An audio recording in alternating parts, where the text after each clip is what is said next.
Hola, ¿qué tal? Bienvenidos una semana más a Es Posible. Estamos en la Plaza Mayor de Sevilla, uno de esos lugares que junto a la Puerta del Sol en Madrid o Plaza Cataluña en Barcelona se convirtió en el centro de las protestas del movimiento 15M, un movimiento que un año después sigue vivo en medio de una coyuntura social y económica de crisis. Mientras tanto, Europa sigue en su afán de contener el déficit de muchas economías europeas, aplicando o obligando a los gobiernos de la Unión a aplicar una serie de reformas para unos y recortes sociales para otros que hoy vamos a analizar. Hoy en Es Posible, cuando Europa aprieta.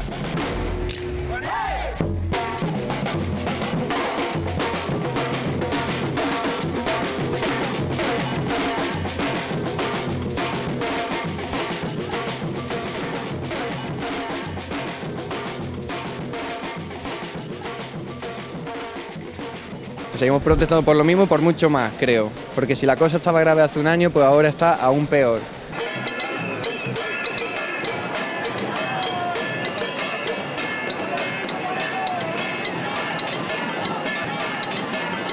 Yo espero que o hay un cambio de rumbo o yo creo que va a haber mucha protesta en la calle.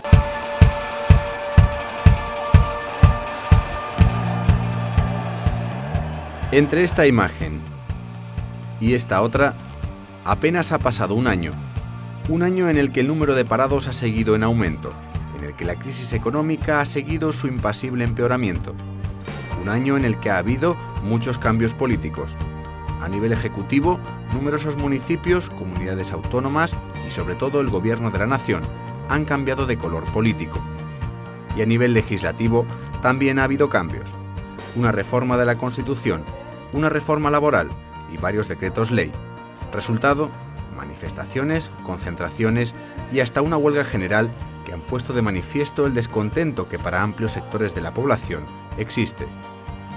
Para el gobierno de Rajoy solo hay un camino posible, el de las reformas, algo que ha desatado numerosas críticas contra el nuevo gobierno y sus decisiones. Naturalmente no comparto en absoluto ninguno de los análisis o de los juicios de valor que se están haciendo, de los prejuicios, habría que decir, más que juicios de valor, sobre las decisiones que se están tomando, que son decisiones que vienen impuestas.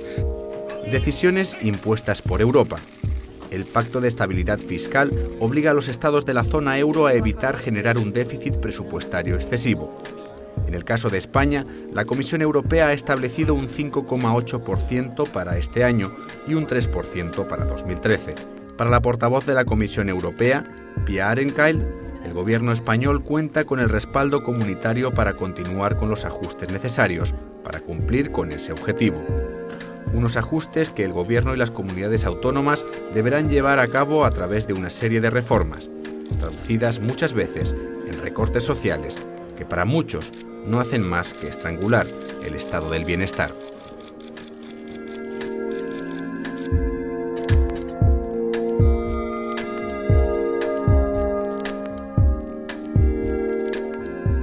Establecer una cifra de déficit, un tope al déficit, sea cual sea, es una barbaridad. No tiene sustento científico ninguno. No hay nada que pueda demostrar que el 2, el 3, el 1, el 7 es lo mejor para un país. Si el famoso déficit es una realidad común en todas las economías, ¿por qué resulta perjudicial tener déficit? Es sabido por cualquier punto de vista que se mire que una economía, lo mismo que una familia o que una empresa o que una persona, necesita endeudarse para acometer inversiones a largo plazo que van a tener una duración larga para ponerse en marcha y también para disfrutarse. El déficit cero es una barbaridad, no tiene fundamento. Es simplemente una manera de disciplinar a los pueblos para que se sometan a un dictado neoliberal. La prueba es que los países que han estado en la vanguardia del progreso no se han sometido a eso. Pero si el déficit no es tan peligroso, ¿por qué hemos reformado la Constitución para poner un límite al déficit? Naturalmente, la alternativa no es gastar por gastar, la alternativa no es generar una deuda que luego sea una losa, pero es que entre ambos extremos hay una posición de sensatez, de coherencia, que respeta la evidencia empírica, la evidencia histórica.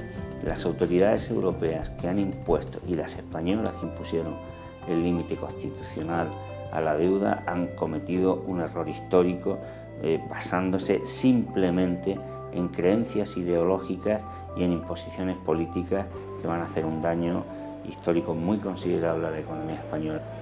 Para el gobierno español, el objetivo fijado para no sobrepasar el déficit es la razón de sus políticas. Porque si hacemos todo lo necesario, saldremos. Y si no hacemos todo lo necesario, no saldremos. Y por eso cada viernes continuarán las reformas. El viernes que viene también. Y muy importantes.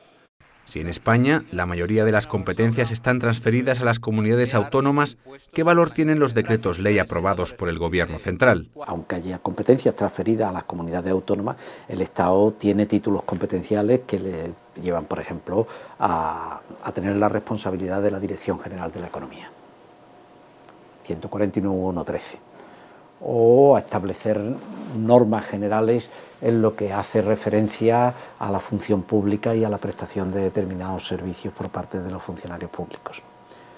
Entonces, pues esto tiene competencia el Estado para dictar normas, y son normas después de obligado cumplimiento. En tan solo 5 meses, el nuevo gobierno de Rajoy ha aprobado una veintena de decretos, una fórmula que la Constitución española permite y por la cual el Parlamento delega su función legislativa al Consejo de Gobierno, una medida justificada por el Ejecutivo como necesaria por la urgencia de las medidas, pero rechazada por las demás fuerzas políticas al anular el debate parlamentario. Sin duda alguna, la aprobación de la reforma laboral, también mediante decreto, aunque finalmente fue tramitado como proyecto de ley, ha sido la medida del Gobierno más polémica hasta la fecha, y que derivó en una huelga general apenas 100 días después de ganar las elecciones el Partido Popular. La reforma implanta un despido más barato, con menos requisitos, y que como norma general será procedente. Da más facilidades al empresario para cambiar jornadas, turnos, funciones y salarios. Introduce un contrato específico para pymes y emprendedores. Establece nuevos incentivos para la contratación indefinida y posibilita los despidos colectivos en las administraciones y empresas públicas, entre otras medidas. El Gobierno asegura que con esta medida se evitarán 3 millones de nuevos parados. Buenas. Hola, buenas tardes. Buenos días, doctor. ¿Qué tal? ¿Cómo estás? ¿Qué pasa? ¿Cómo vamos? Vamos a ver cómo vamos de salud. Sentaros. Bueno, la atención sí la tiene muy bien, ¿vale? Otra de las medidas adoptadas por el Gobierno para atajar el déficit ha sido recortar 10.000 millones de euros en sanidad y educación, dos de los pilares del estado del bienestar. Unos recortes que mantienen los servicios, pero suben los copagos y quitan derechos a los extranjeros. En sanidad, el nuevo copago farmacéutico obligará a los pensionistas a pagar el 10% del precio de los medicamentos, salvo aquellos con rentas muy altas, que pagarán el 60%. El resto de los ciudadanos pagarán entre un 40 y un 60%, en función de su nivel de rentas. También van a dejar de financiarse con fondos públicos algunos medicamentos para síntomas leves. Y las sillas de ruedas, prótesis o los servicios de ambulancia no urgentes los copagarán los usuarios con los mismos porcentajes que las medicinas. De nuevo, las protestas no se han hecho esperar, empezando por los propios trabajadores de la sanidad pública. Creemos que es una agresión y un desmantelamiento del sistema sanitario público. Nos parece vergonzoso que el Gobierno está facilitando todo el dinero que haga falta para financiar los bancos y para sostener la financiación de este país y, sin embargo, no haga el mismo esfuerzo para mantener el sistema sanitario. Pero si hay un colectivo que peor va a salir parado de los recortes en sanidad, son los 150.000 inmigrantes extracomunitarios sin papeles que solo tendrán derecho a una atención de urgencia. Derecho a tener la asistencia sanitaria básica, es decir, las urgencias, los niños y las madres. Sí, pero a partir del 1 de septiembre se quedan sin tarjeta, ¿no será? Se quedan sin tarjeta sanitaria, no sin asistencia básica como el resto de los países de la Unión Europea. Por tanto, no hay ninguna diferencia con el resto de los países. Simplemente se queda la tarjeta sanitaria que le corresponde a los españoles. La Organización de Usuarios y Consumidores Facua tacha la retirada de la tarjeta sanitaria a inmigrantes indocumentados como inmoral perversión y de condena a muerte por falta de atención a muchos ciudadanos. El Gobierno asegura que de este modo se evitará el denominado turismo sanitario. Es falso que esas personas estén aquí haciendo turismo sanitario. No vienen a que le pongamos insulina atravesando el Sahel, pasando meses o años en un infierno cerca de la frontera de Melilla para conseguir pasar una patera y que nosotros pues ahora aquí le curemos la dermatitis. Es falso eso, es una creencia infundada. Los inmigrantes adquieren las enfermedades aquí y las adquieren porque están sometidos a unas condiciones de vida atroces. Este es el caso de Beatriz, una inmigrante ecuatoriana que sufre de una lesión crónica de espalda después de haber trabajado durante 12 años cuidando a personas mayores en condiciones muy precarias. Tengo este dolor crónico que ya me han hecho resonancias y me dicen que el dolor ya se me ha hecho crónico.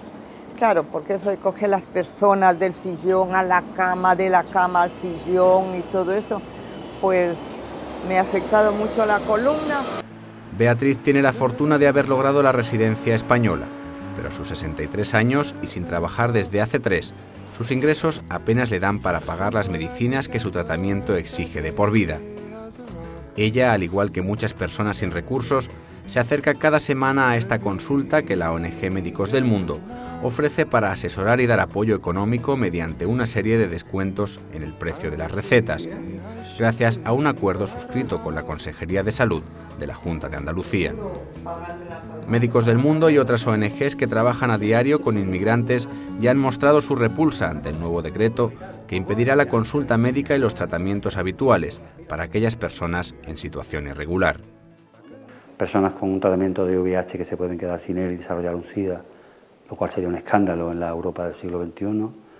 Personas con un tratamiento de tuberculosis a la que se lo vamos a quitar y van a desarrollar una enfermedad grave y van a ser contagiosos para otras personas.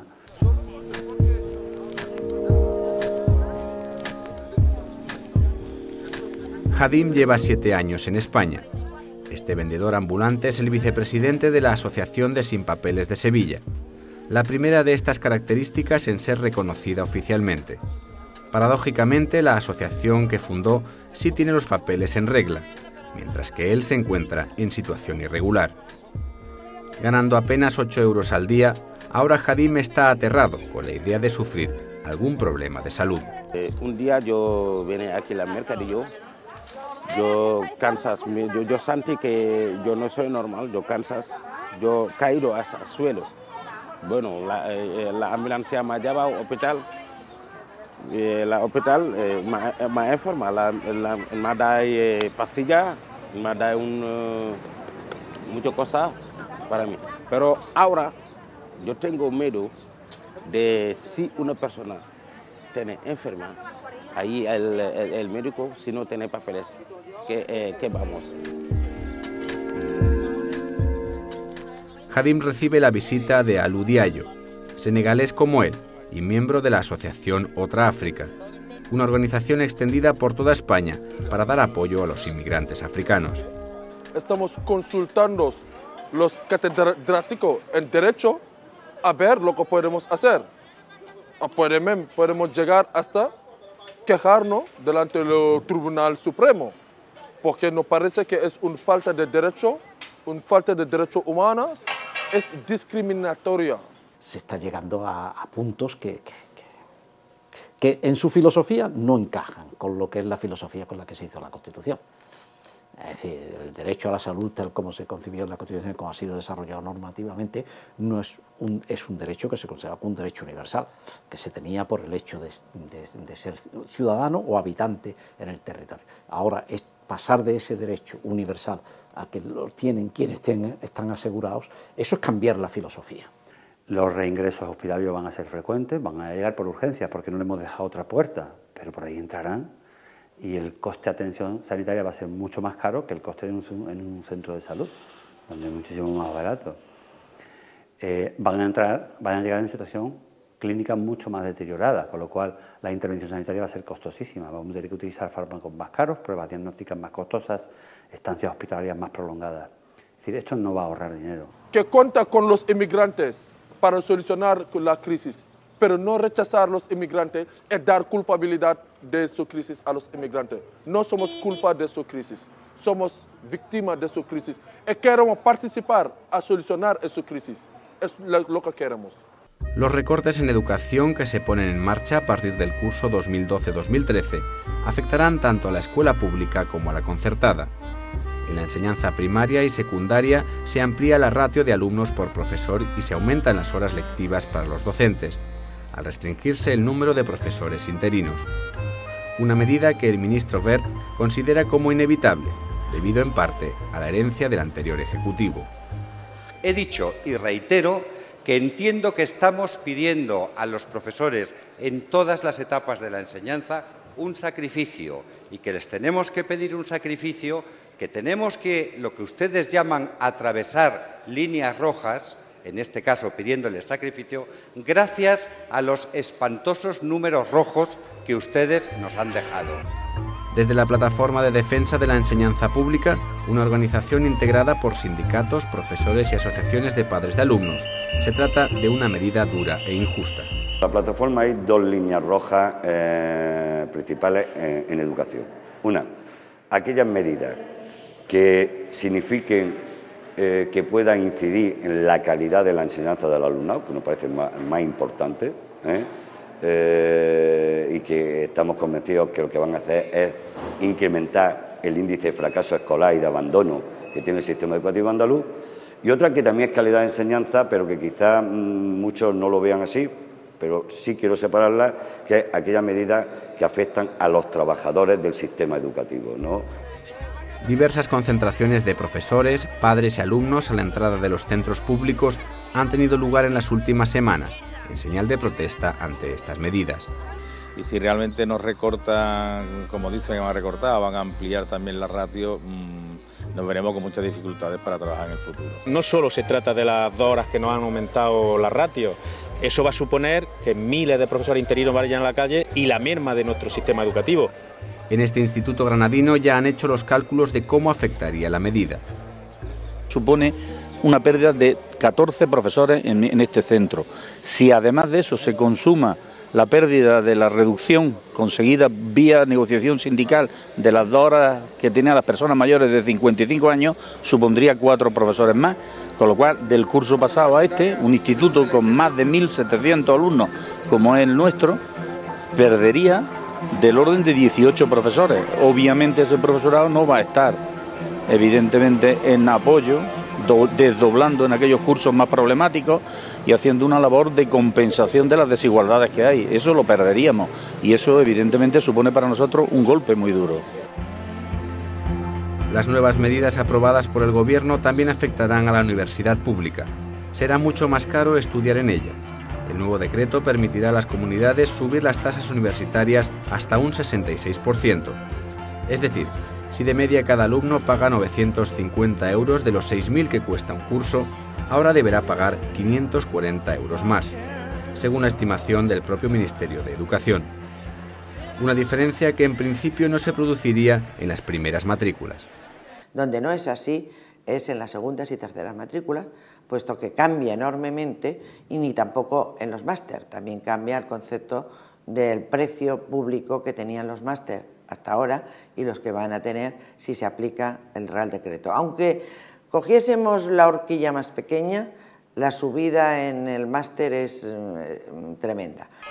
Varias universidades han suspendido sus clases en señal de protesta y miles de estudiantes se han lanzado a la calle.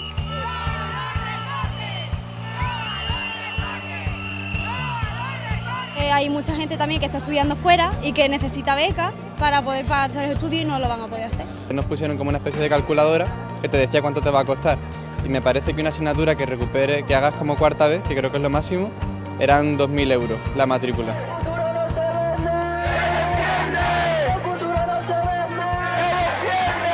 Nuestro caso, que es el caso del extracomunitario, pues estamos obligados a pasar de pagar el 15% a pagar el 100%. Que supone un aumento de 85% de coste de la matrícula.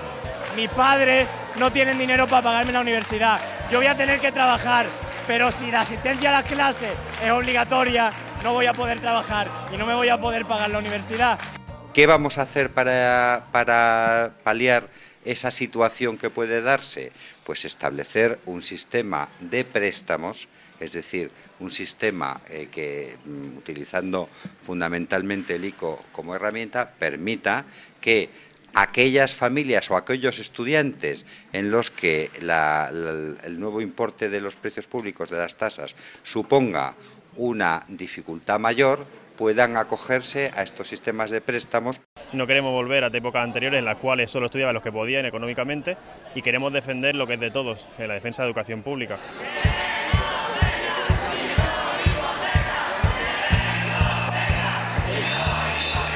Porque a una de dos, o nos expulsan del sistema universitario o nos endeudan. Y el tema del endeudamiento se está convirtiendo en norma en muchos países, está creciendo una burbuja crediticia en torno a los préstamos estudiantiles y es una manera de hacer negocio a los bancos y esclavizarnos como estudiantes, ¿no? Sin inversión no hay educación. Sin inversión no hay educación. La universidad en Andalucía ha producido una enorme transformación en todas sus provincias, una importante transformación. Y por eso sí que me gusta que la sociedad quiera su universidad y sepa que debe de seguir apostando por la universidad pública que tiene Andalucía, que es una gran universidad. El objetivo de ahorro se lo marca Europa, pero ¿dónde se ahorra? Lo está decidiendo el Gobierno central. Podría haberlo decidido que se hiciera en defensa o en otros ministerios o en otras políticas que son menos básicas y menos importantes que educación y sanidad. Otro de los recortes es el de la ayuda a la dependencia, que sufre un tijeretazo de 283 millones de euros. Y lo que es más grave aún, el calendario de dicha ley, aprobada en 2006, y que debía integrar progresivamente en función de su gravedad a todas aquellas personas en situación de dependencia, hasta atenderlas a todas en 2015, queda paralizado. La justicia también se verá afectada. Las tasas judiciales, que hasta ahora solo debían pagar algunas empresas, deberán ser abonadas por todo el mundo. Y las tarifas se disparan. La horquilla actual, de 50 a 600 euros, pasará a costar el doble, entre 100 y 1.200 euros.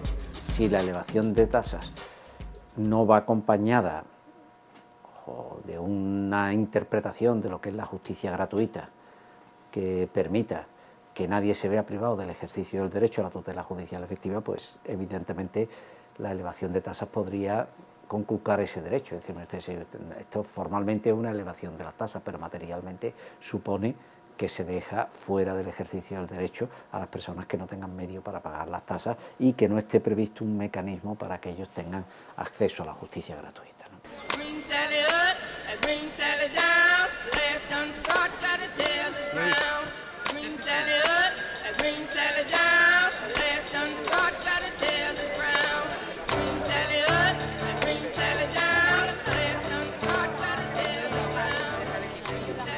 Hay quienes se pueden expresar y tienen posibilidad de hacerlo individualmente. El señor Botín, por ejemplo, pues su opinión vale y no necesita tener un foro, pero hay miles, millones de personas que si no es a través de un fenómeno como este, su voz no cuenta y no tiene forma de hacerse oír y de contar en los asuntos públicos, ¿no? Entonces, ese es el valor que tiene esto, ¿no?